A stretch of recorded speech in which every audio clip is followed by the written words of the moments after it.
નમસ્કાર મિત્રો, YouTube channel સાહિત્ય નગરીમાં આપનું સ્વાગત છે। જે અગાઉ પરસોત્તમ રૂપાલાએ જે ક્ષત્રિય સમાજ વિરુદ્ધ જે બફાટ કર્યો હતો તેના વિરુદ્ધમાં યુવરાજસિંહ જાડેજાનો એક વિડીયો જે ખૂબ જ વાયરલ થઈ રહ્યો છે હમણાં સોશિયલ મીડિયાની અંદર। તો તમે જોઈ શકો આગળના વિડીયોમાં યુવરાજસિંહ શું કહી રહ્યા છે તે।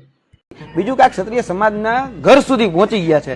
એને જે વાત કરી છે કે ભાઈ રોટી બેટીના વ્યવહાર કર્યા છે, બરાબર, તો અહીંયા કોઈ જગ્યાએ કે અંગ્રેજો સાથે કે મુગલો સાથે કોઈ જગ્યાએ રોટી બેટીના વ્યવહાર થયા નથી, અને થયા હોય તો સાબિત કરીને બતાડે।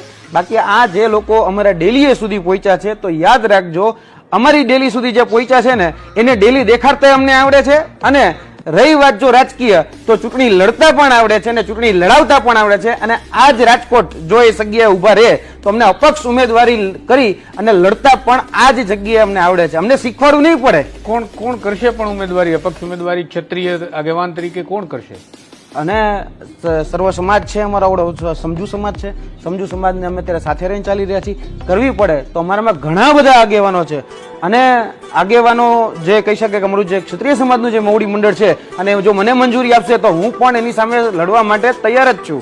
કેમ કે ઈટનો જવાબ પથ્થરથી કઈ રીતે આપવો એ અમે જાણીએ જ છીએ। બાકી પાડિયા કરતા પણ આવડે છે અને પાડિયા થાતા પણ આવડે છે, અમે એ સમાજમાંથી આવીએ છીએ। એટલે ક્ષત્રિય સમાજને પાડિયા કરતા પણ આવડે છે, પાડિયા થાતા પણ આવડે છે, ઘોબા પાડી દેતા પણ આવડે છે, ઘોબા ઉપાડી લેતા પણ આવડે છે, અને જે ભાષામાં સમજે એ ભાષામાં એને સમજાવતા પણ અમને તો આવડે છે। એટલે આગળના દિવસોમાં રૂપાલા સાહેબને ભોગવવાનો જ વારો આવશે।